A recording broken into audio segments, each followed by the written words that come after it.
Hello beautiful creatures, welcome back to Of Crafts and Curios. Happy Mermay! I know that it has been a month since I've posted, but I've steadily been working on a little goth deep sea siren to bring you guys by the end of May. And I've also been doing so much else. I set a few creative goals for myself this year. One was to open an Etsy, another was to do Auckland Zine Fest, and the other is to just blossom here on YouTube.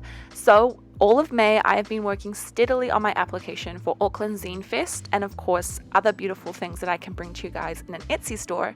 So I wanted to give you guys a sneak peek and let you guys know I haven't been doing nothing while I haven't been posting videos.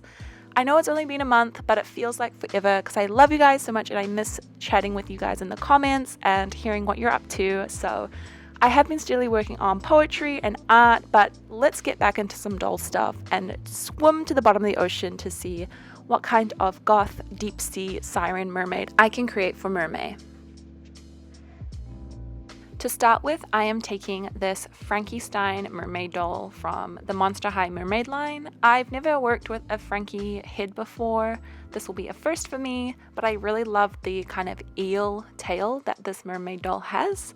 So to begin with, I'm just going to go ahead and remove all the factory paint and factory hair using the acetone nail polish remover method and scissors to just hack off that hair job.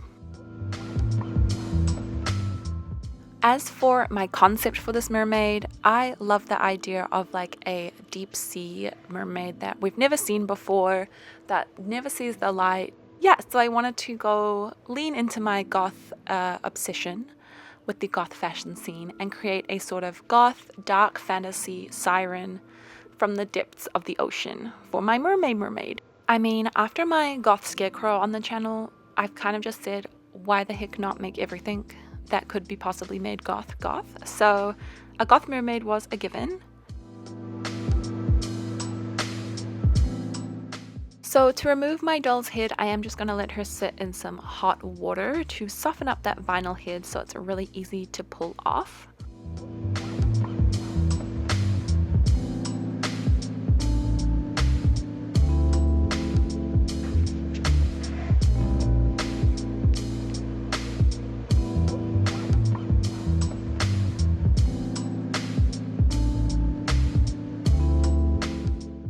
Although I don't end up doing a reroute on this doll, I did want to make sure I had the option possible when I was starting out, so I'm just removing the hair plugs from within the doll head using a pair of sharp-ended scissors.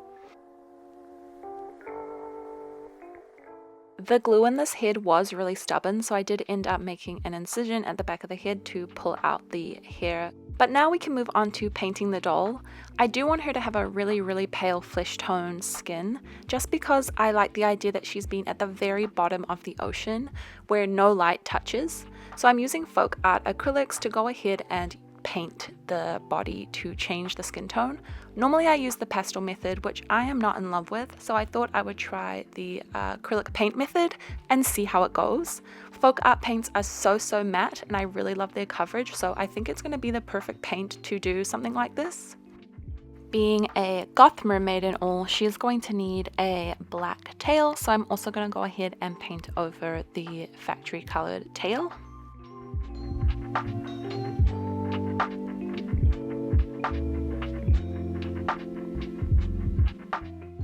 With her base painting complete, I can begin her face up using my traditional method of starting with basic shapes and building up shadows from there.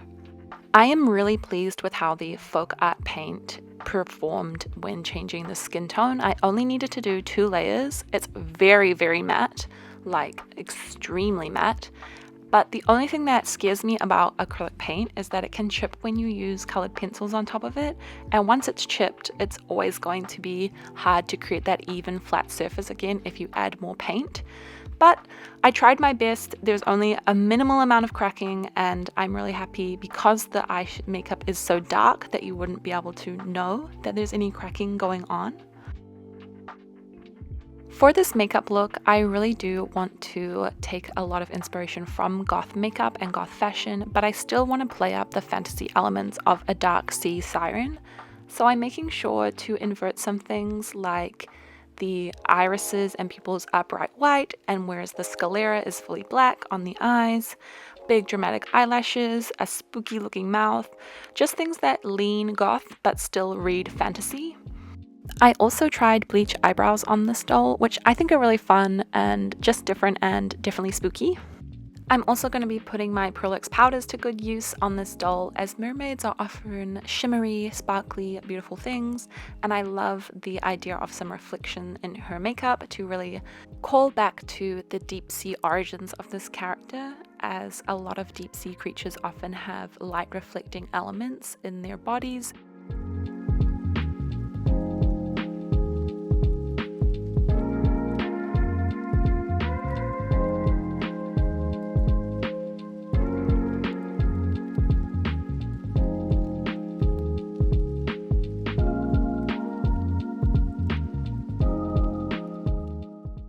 I also went ahead and added some contrast to her fins on her tail because I love a 3-color palette.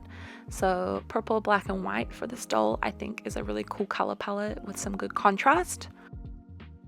With her face up and body up complete, it's time to move on to her hair, and I did a lot of thinking about this, but because a traditional mermaid often has long flowing hair, I wanted to invert that and do a buzz cut, and I wanted to do a flocked buzz cut half and half. So I'm using black and white flocking and drawing a line down the middle, and I'm just gonna go ahead and give her that edgy half and half buzz cut.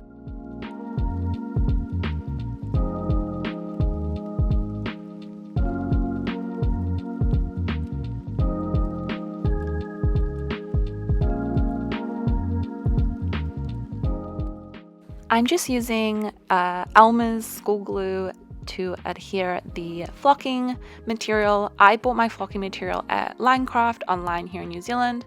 You can of course make your own flocking by cutting acrylic yarn up really tiny. So don't feel like you need to buy a product to do any sort of flocking.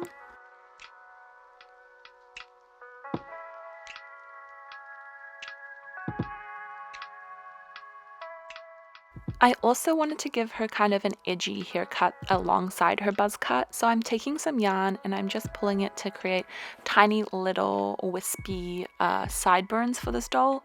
A lot of cool edgy goth girls that seem to exist on the internet have these cool edgy haircuts that are often really strange, and I just like the additional element of having some movement as well alongside the silhouette of a buzz cut. So I think it looks really cute, but it also is a little bit weird, which is what I'm going for.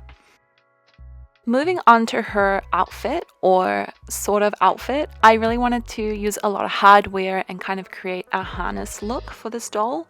So using a very thin ribbon that I got at Spotlight and some jewelry hardware, I'm gonna go ahead and create a chain harness. I was thinking perhaps the chains could have been scavenged from the bottom of the ocean, from shipwrecks or something like that, because I'm imagining down at the bottom of the ocean, clothes are just going to be more of a hindrance than anything else. So her outfit is going to be a little more revealing and a little less clothes-like. Using some fine chain, I am going to create sort of like a chainmail top just to give her a little more modesty, perhaps. It's still extremely revealing, and that's not really the intention, but I think it looks cool, and I love the addition of the hardware on top of the black harness.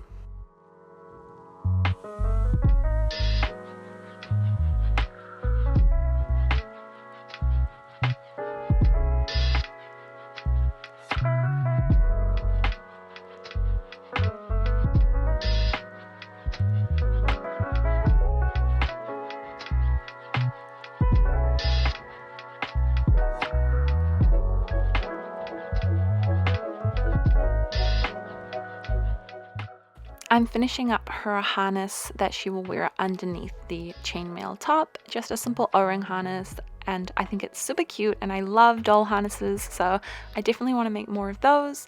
And then I'm just going to add some hardware as of piercings to her fins, on her arms and on her tail, just as a way to play up her edgy aesthetic.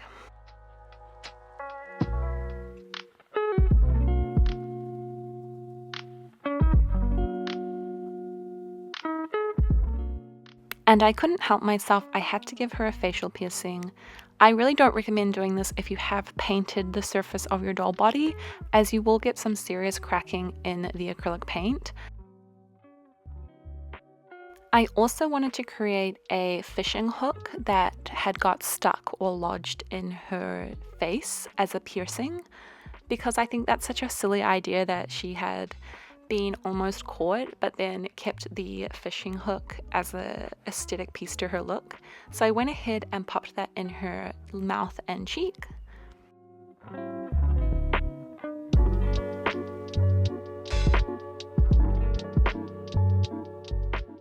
With her piercings done, I added on her little chainmail top, and that was the top of her outfit completed.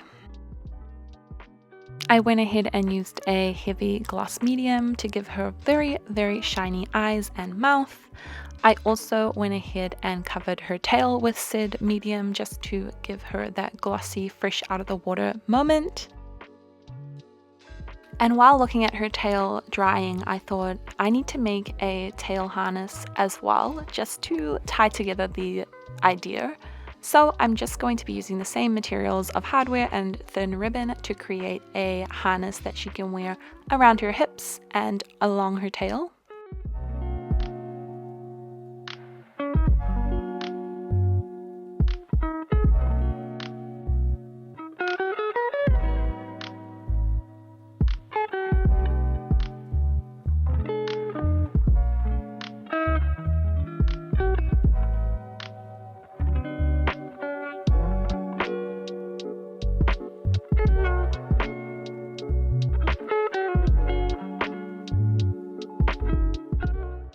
I added a bunch of chains to the front part of this harness because I wanted to link up the chain to her piercings on her tail fins. This does mean her tail harness is permanently on, but that's okay as I don't really tend to change the outfits of my custom dolls, so I'm not too hassled by the idea that I wouldn't be able to take this off.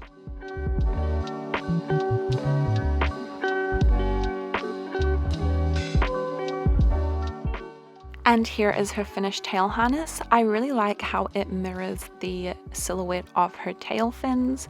I think that creates a really cool symmetry to the shape, and I'm really happy that it kind of beefs up the design. And so the final step is to take clear tar gel, which, as you guys know, is a favorite of mine for a thick gloss medium. It creates really good water droplets on things that you want to have appear wet. So I'm just going to drop little bits of this all over her, like she still has some water beading rolling off her because she's just come out of the ocean.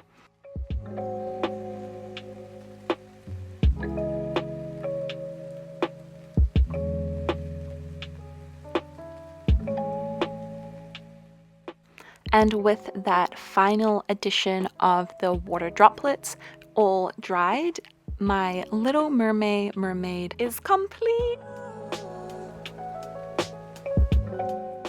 And here she is in all her finished glory. I absolutely love the addition of the hardware to this doll. I think it is so fun, and it's something different for me to do than make, you know, a cottagecore doll dress like I love to do. So I had so much fun working with the hardware and making these harnesses. I love that she has a buzz cut. It's so different for me and so fun and edgy. I love trying out styles that I would never be brave enough to try out on myself, on my dolls. And yeah, I'm so happy with my mermaid creation. I hope you guys love her too. If you do, leave a comment down below, hit that like button, and if you are new here, hit that subscribe, and I'll be back here so soon with more crafts and more curios.